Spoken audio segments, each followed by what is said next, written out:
This podcast is a Radio Mike original production. Head to radiomike.com.au to find out more.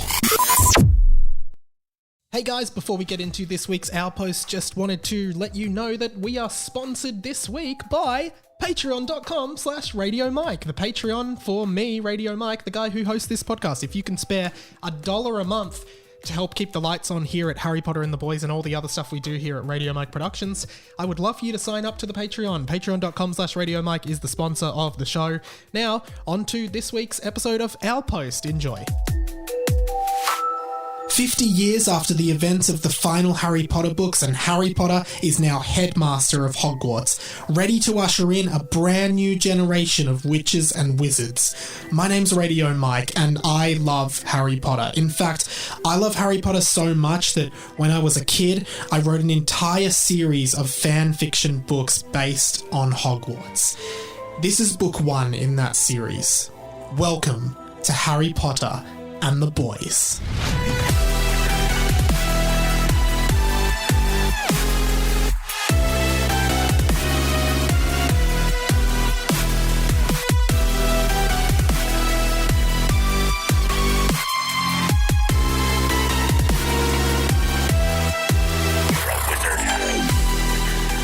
Hello, Hamoras, everyone. Welcome to an Outpost edition of Harry Potter and the Boys. Our first Outpost back since the podcast returned. Good to be back. How good was that chapter with Sammy Garlep? Things really came to a head in the story there. The teacher whose bum was Voldemort. And I did want to do a little bit of reflecting on the book so far. We are coming up to the final 2 chapters. I've recorded the second last episode of season 1 of this show. And then there will be one final chapter after that, which is super, super exciting. But if you're new to this, Outpost is like a bonus thing I usually do. So please, when you're listening to the episode, send in your thoughts, opinions, recommendations, queries, questions, comments, concerns, all of the above. Send them in, radiomikepod@gmail.com and radio.mike on Instagram and etc. But I'd like to read, of course, the Battle of the Amys seems to be the main thing that we talk about on this show.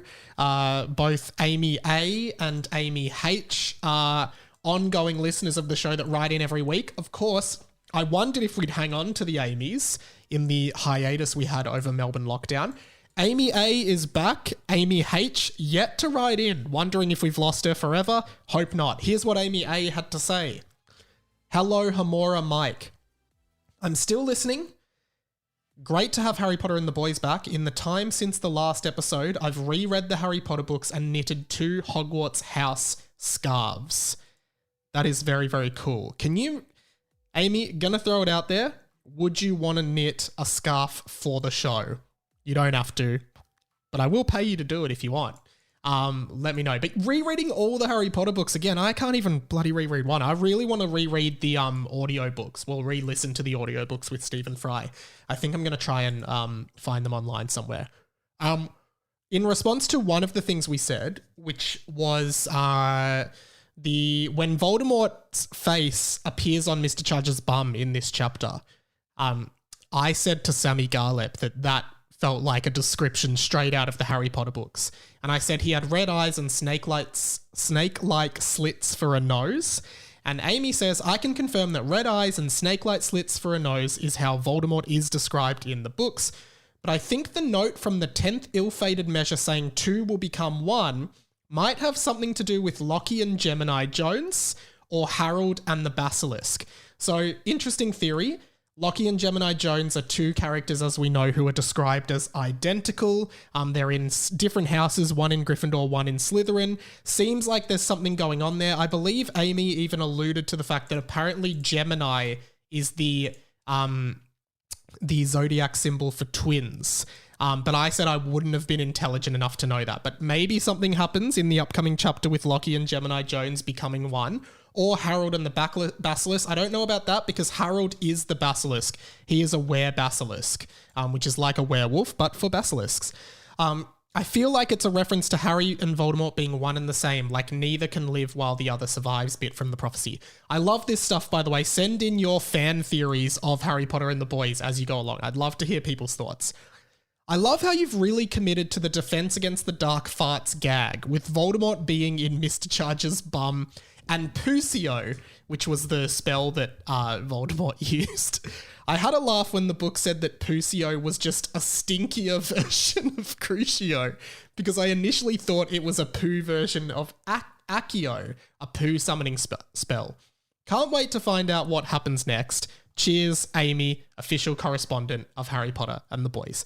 Great to have you back on the ranks, Amy. So good to hear from you. I do want to encourage people, if you like this show, to write a review on the Apple Podcast app. That really helps us. I don't know if I've read this one out, but this one comes in from Katie Cakes 15. Just found this podcast and have literally not stopped listening and have no plans to stop until I'm done. That's how good it is. Stand by this podcast and Radio Mike fully and would recommend to everyone. Also got a really nice comment on my post I did about the podcast returning. It's from Shibs1989, Siobhan. She said, I discovered this podcast last week and downloaded some episodes for a road trip. I was laughing as hard as I did at My Dad Wrote a Porno. It's so funny. Love that feedback. And one more, someone else sent me a message that I really, really appreciated as well, which was, what did this person say? Her name is Shannon, and she said that, okay, I've had way too much time on my hands and have now listened to 7 eps of your Harry Potter podcast, and I am thoroughly enjoying it. So if this is your way of getting followers, consider your goals achieved. I have recommended to multiple people, but I'm sad to say my friends don't take my podcast recommendations very seriously. I enjoy the chat with the guests before reading the book. I love hearing other people's opinions on Harry Potter related stuff. And it's also so ridiculous you can't not laugh, which is definitely the appeal of this book, I feel. So I'm really, really happy that a lot of people are getting around the story. In other Harry Potter related news, I've been having a lot of fun chatting to my boss, Hamish Blake, about Harry Potter. He has been visiting that world for the first time. You may have heard him talk about it on his own podcast, Hamish and Andy. He's reading the books to his children for the first time. I think they're up to book 3, which is very cool. And I've been really enjoying that. They've done a bit of Harry Potter content on the show, so I hope maybe my Harry Potter knowledge can come into that. It's been really fun watching that happen. One more thing.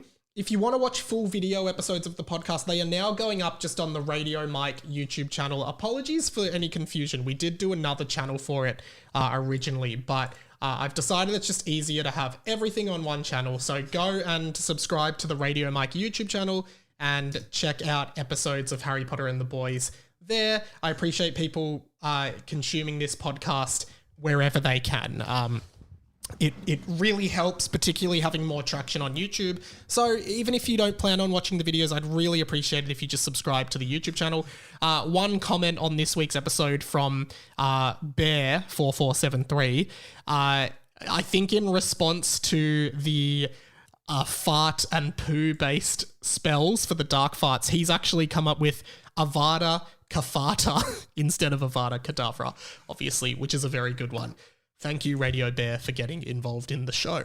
You'll also be pleased to know I went over to my parents' house now that lockdown is over, because all of the Harry Potter and the Boys fanfics are on a laptop that I had. It's this huge HP laptop from like 2007, and I had to find the charger, and I couldn't find the charger.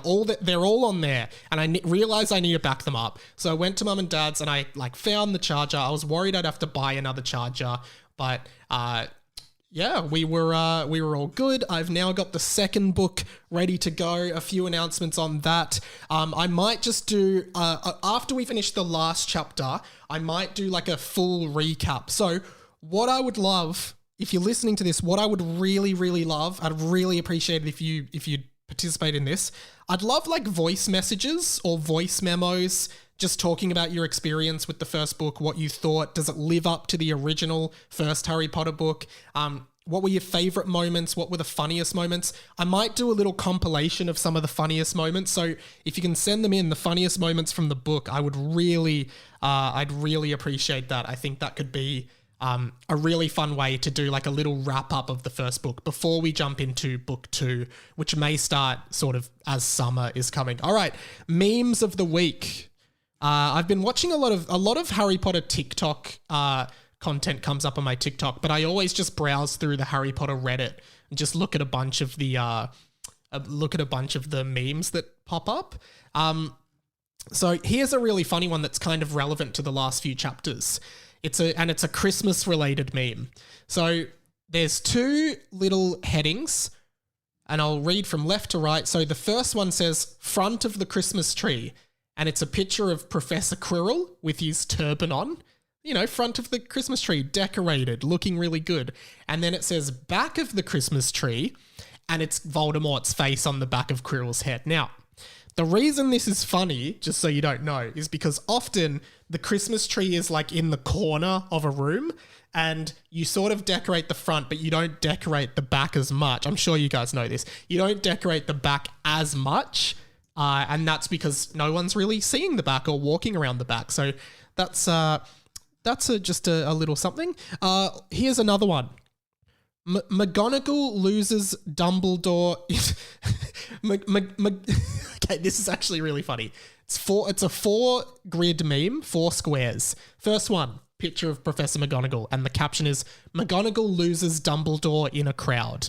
So, you know, say McGonagall and Dumbledore are in a crowd and she can't find Dumbledore. It's then Professor McGonagall and she's saying Slytherin wins the House Cup. And then the next one is Dumbledore shouting 20,000 points to Gryffindor. And then the last one is McGonagall doing like a bloody hell kind of facial expression, and the caption is found him. So basically the joke there is if you ever lose Dumbledore, if you're trying to find him, just shout out Slytherin wins the House Cup, and you'll find him because he will immediately go 20,000 points to Gryffindor. All right, and just before we wrap, here is a little bit of news, Harry Potter-based news. The last sort of news we got on this world was the new Fantastic Beasts movie, The Secrets of Dumbledore. Here's a little article. Harry Potter turns 20. So Harry Potter actually, the movie, I guess, because the first movie came out in 2001, December 2001, I believe. Here's the headline from Variety.com. Harry Potter turns 20, director Chris Columbus on working with young Daniel Radcliffe and why he wants to adapt The Cursed Child. So Chris Columbus, the original director of Harry Potter, wants to adapt The Cursed Child. Okay, guys, listen to the full review that I did on this podcast of the Melbourne version. We all know the story sucks. We don't want it to be film adapted. More than 2 decades ago, Harry Potter mania was at an all-time high. Blah, blah, blah, blah, blah, blah, blah, blah, blah. There's just a bunch of Chris Columbus stuff here, but what does he actually specifically say about Cursed Child? Okay, there's already a prequel series with Fantastic Beasts. Do you think there will be more Harry Potter movies? I would love to direct The Cursed Child. It's a great play, and the kids are actually the right age to play those roles. It's a small fantasy of mine. Do not want to see this. That will be me wrapping it up for this week's Hour Post. Send in your messages, radiomikepod@gmail.com, radio.mike on Instagram, and etc. Would love to hear from you, and remember to send in your favourite moments of season 1 of the show for a compilation once we have finished the first book. Really appreciate you listening. Really happy to be back. Really excited about the pod moving forward. Thank you so much, guys. Goodbye. Hamoris.